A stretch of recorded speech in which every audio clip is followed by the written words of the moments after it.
I've been meaning to actually make this video for quite some time now, and I think this is the appropriate time for me to talk about this, since I have had the experience of applying for a PhD in the US.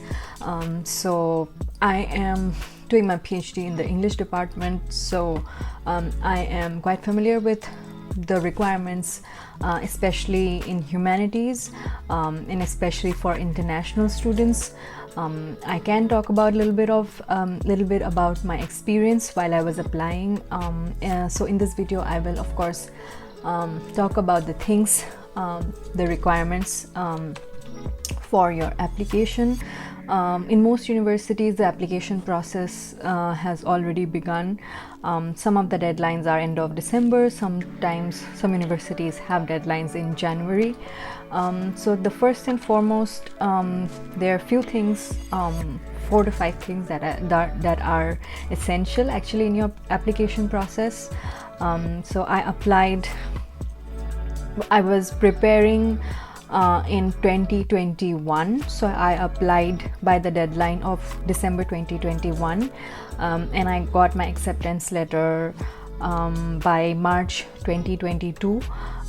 So the first and foremost, the most important aspect of your application will be the SOP, which is the statement of purpose. So this document, actually most universities ask for a 1 or 2 page maximum document, single spaced. So this document, the statement of purpose, should have the information about what you would want to research on. Since it's a PhD program, it's research oriented, so they want to know what you want to do, B, what you have already done, your experience in the research field of things that you would want to pursue later on in your PhD. You should also talk about your interests and especially your achievements, which are directly or remotely related to your research or the future of your research. And of course, you should end the statement of purpose with stating why you would want to go to that particular university. Since every application is tailored according to the university, I would highly recommend you do some research on the department, the professors and the faculty, the graduate students that are studying, the kind of research that goes on and is promoted in the department. So dig up a little, do some research. I mean, Google is the best tool, of course. So do some research, and personally I would recommend you to specify professors that you would like to work with, specify courses maybe that you would like to take in the university if you get the chance to get the chance to go to the university. So these are some of the things that are required in the statement of purpose. And right now in my university, I also work as a writing instructor at the writing studio. So, and I also assist a lot of students with writing their applications.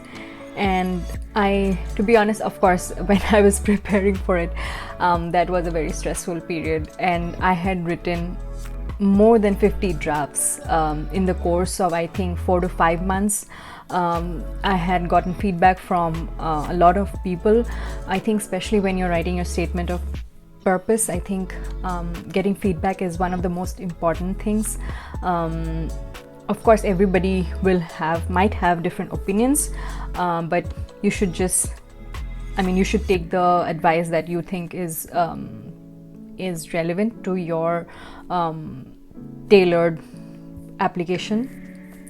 So another thing that here I feel is most important is that we feel a little scared. Sometimes we feel shy to reach out to people, but I would say that I reached out to friends, I reached out to other graduate students. I of course introduced myself. I have reached out to professors Yeah, so another aspect which I think, especially when you're applying for a PhD in the US, is reaching out to professors.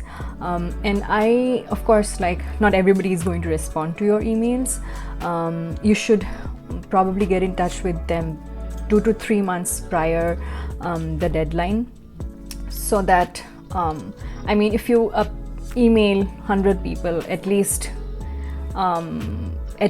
30 will respond, and at least 5 of them would be really useful and positive, and self-affirming.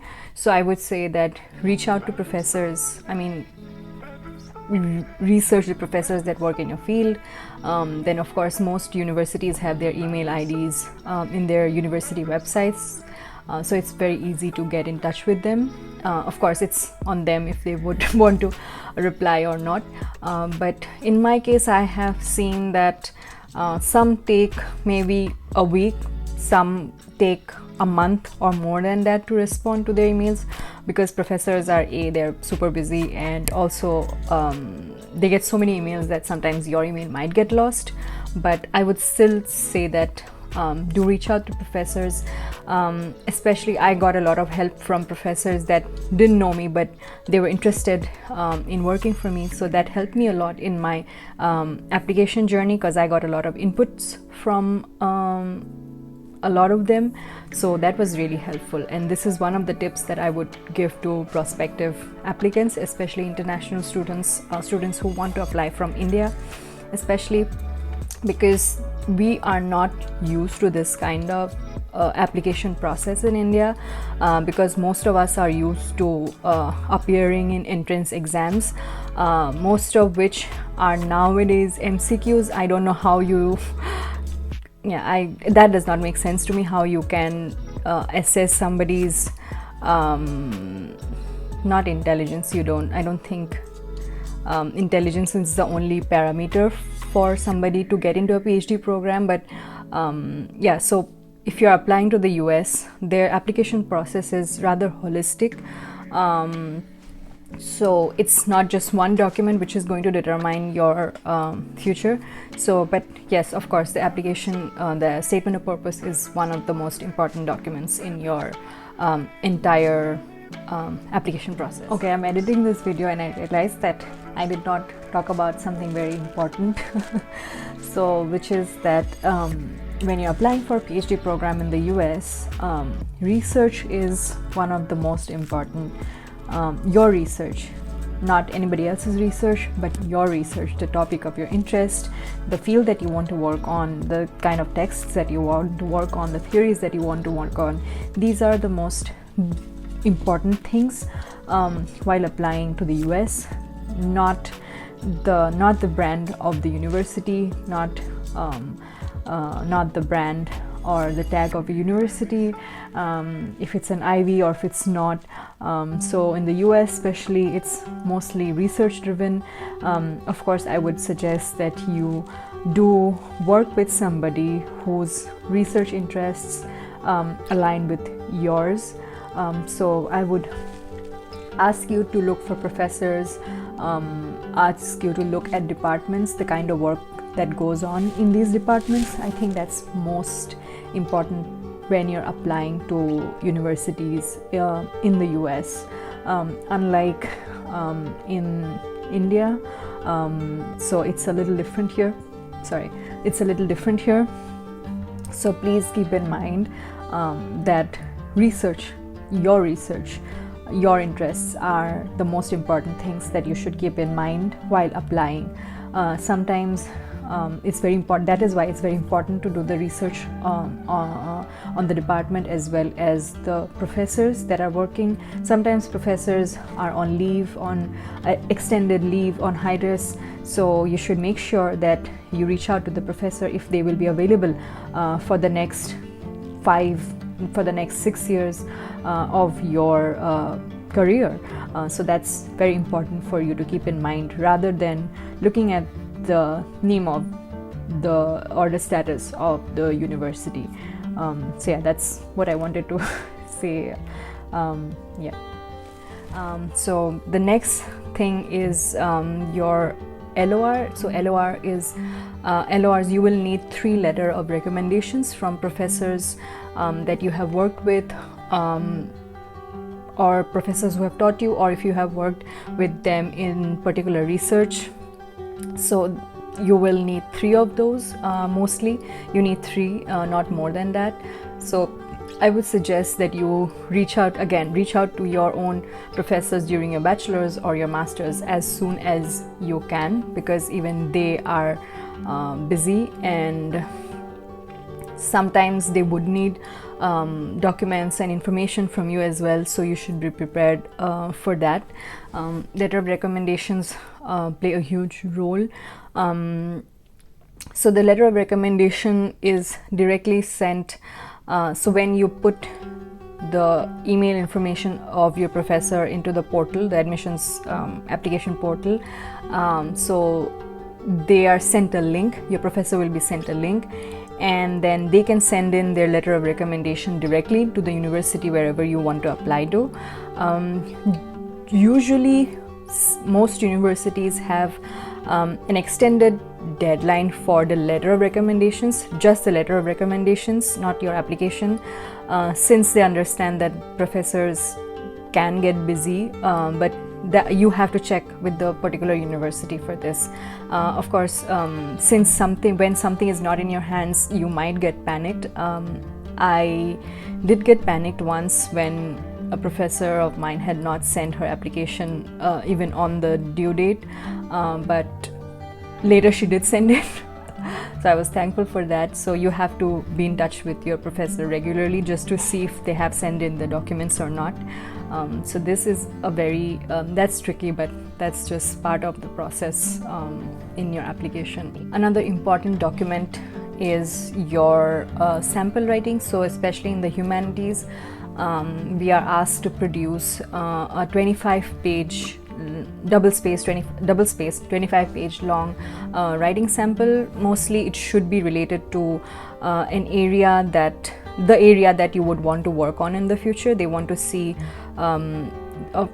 if you can critically analyze the material, if you can evaluate and comprehend any material. Of course, it's a work of your choice, so make sure that if you're writing an essay about a particular topic that you want to work on, make sure that you know your material, because it's important. They want to see if you can produce a critical paper as a PhD student later on. Of course, they don't expect it to be perfect, but they want to see the level of competence, your level of competence while writing a long essay, especially that was required of me in the literature department. And of course, after I submitted and after I read it, like a break of 2-3 months, I realized how bad my writing was. But then I realized that I was working under a lot of pressure. So of course, the admissions committee does not expect it to be perfect, but still you should showcase critical thinking and comprehension. So the writing sample is one of the most another important part of your application process. So since I work on post-colonial literature, I analyzed 2 texts, one which is from Northeast India, and another one was a novel by a Nigerian author. So I sort of compared both these texts. Actually, I compared 2 characters in both these texts. So I used post-colonial theory, feminist theories, things that I would want to work on in future. So I wanted to show them that, okay, I am clear about these concepts, these very basic concepts that I want to study in future. So that's what I would keep in mind. Most applicants use their final master thesis, a chapter of that, to produce as their sample writing, which is mostly advisable. But since I was working on a totally different topic for my master's dissertation, I was working on actually travel blogs and feminism and spatiality, so which was very different from what I'm working on right now. So I needed to produce something new. That took a lot of time because I was reading new texts again and using new theories. I will not recommend it, but topics can change, your interests can change. I would recommend you to start reading books earlier on. This phase will require you to do a lot of research, lots of research, and of course it's good for you to do that research so that you can use that later on in your PhD career. The next step for international students, especially students from India, Bangladesh, Pakistan, or other countries where English is not our first language, we are required to take an English language evaluation exam. So there's also IELTS available, but I took TOEFL. These exams can be very expensive. These exams are expensive in most of these countries, and so I would recommend you to, of course, take that exam beforehand, so that if you think that you are not meeting the criteria of your specific university, the score criteria for TOEFL or other language evaluation exam, then if you should have enough time to maybe retake the exam if you would like. I gave TOEFL in 2019, I guess, when I wanted to appear for PhD abroad, but then I dropped the idea, so I had to retake it again because the validity of TOEFL is only for 2 years. So I would recommend you prepare for that tests and then give yourself enough time to evaluate yourself, so that since you're doing a lot of things while preparing for this one application, it can sometimes take a mental toll on you. Of course, most of us who want to apply, it's understandable that if you're applying to countries where the first language is English, that you are required to, of course, know English. So yes, I did not enjoy personally giving these tests because and I'm an English major. Why do I need to show the proof that I can comprehend if people are speaking in English? And yeah, so I did not get the point, but this is something that is just required, and so I had to do it. TOEFL has 4 parts: reading, speaking, listening, and writing, and each section is divided into very particular, it's quite strict. They have the time limit and everything, so I would ask you to prepare for that as well and give yourself some time to do that, because even if we know English, we have written English and studied English all our lives, it can be a little tricky. Another important thing for TOEFL is that you need your passport to appear for TOEFL. So especially for Indians, I would say that have your passport before you apply for TOEFL. And finally, another important document in your application is your resume or CV. Some universities ask for your resume and some ask for your CV. So since PhD program is, of course, very academic oriented, you should, especially for humanities, it goes for other departments and departments as well, but you should showcase your you should prioritize how you structure your CV, since it will be an academic program. If it is an academic program, you should showcase your, for example, the articles that you have published, academic articles, of course, if you have any publications in your journals, if you have presented in conferences, if you have done any independent research, if you are part of any research group, of course, your academic scores, if you have any job experience, that is very good for your CV. So these are the things that you can write about in your CV. Of course, keep it tailored to the department you are applying to. That's very important for the CV. Since applying to the US for a PhD program can be a very expensive investment, I would say an investment. It's quite expensive to apply because you're paying for tests like TOEFL, and then you will be of course be paying for the application fees, which can range from $50 to $150 per application. It depends on the university. So the one help that I got from a professor that helped me, I am so thankful for him because he saved me a lot of money.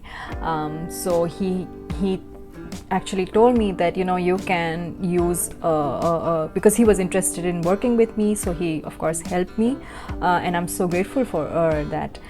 So he told me that he could provide for a code, but again, like, this is very university specific or specific to a professor.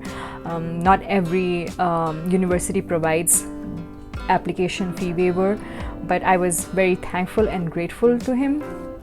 And of course, so after I spoke to him, I realized that I can actually ask the universities, at least the ones who can grant me that waiver. I asked the admissions department, admissions committee in these universities if they can provide me with fee waiver for the application, and I think I was waived. The application fee was waived for me for at least 60 to 70% of these universities. Some of them of course don't, but some did agree. Sometimes they need to know why you want a financial aid. In my case, it was just that those fees were really high and I could not personally afford it. So this is one thing that I learned, and this is not written in any website. This is I don't even think it's talked about much, but applying to the US is very expensive, and it's something that you have to be in a position of extreme privilege to be doing so. I was thankful to my parents, but also at the same time, since I was applying to quite a few universities, it was a lot of financial stress. So these application fee waivers helped me a lot. So I would suggest that if anybody is watching, if anybody is watching this right now, I would suggest that ask the admissions committee or admissions people of your university if they would grant you this application fee waiver. So finally, I would like to say that applying for a PhD program anywhere in the world can be a stressful process, and it was definitely a stressful period for me.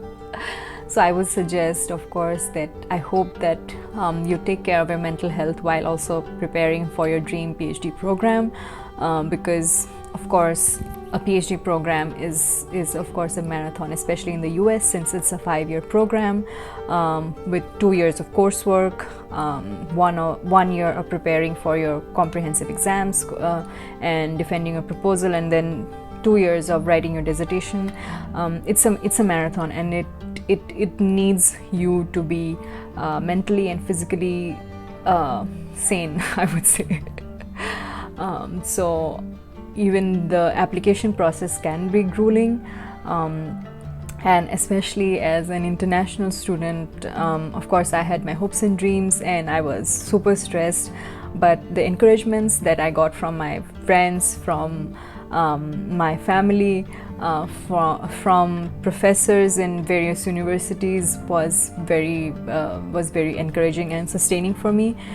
So I would say that it can be difficult, it can be grueling. You'll have endless drafts of your statement of purpose, you will have endless drafts of your writing sample, and exams like TOEFL can be scary, but I would just say that keep going, especially since it is about research. I would say that try to hone skills that will help you in your research journey when you get into a PhD program, because it's not just about getting into a program, but it's also about sustaining yourself in that program, being sane, having a life outside of academics. Also, that seems sometimes impossible.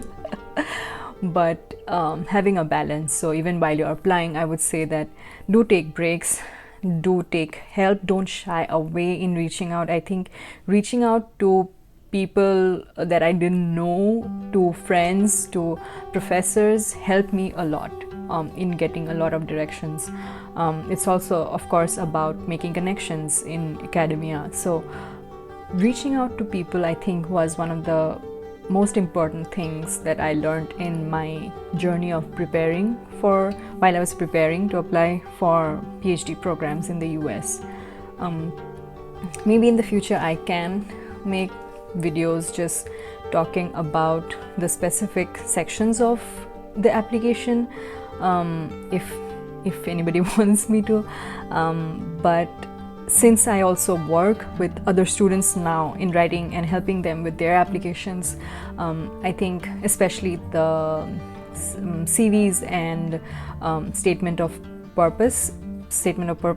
So I think I have a fair bit of knowledge. Of course, I've never been in the admissions committee. I don't know what goes on there, but I do know part of what they need from an applicant, the kind of things that they want to see in an application. So yeah, maybe I can talk about that in the future in making one specific video for that. But for today, I would like to sign off here. And if you have any questions regarding applying for PhD in the US, please do leave it in the comment section below. I will be happy to answer your questions. And now I'll just go on and write my final essay that is due in 2 days. So I'll do that. And yeah, see you next time.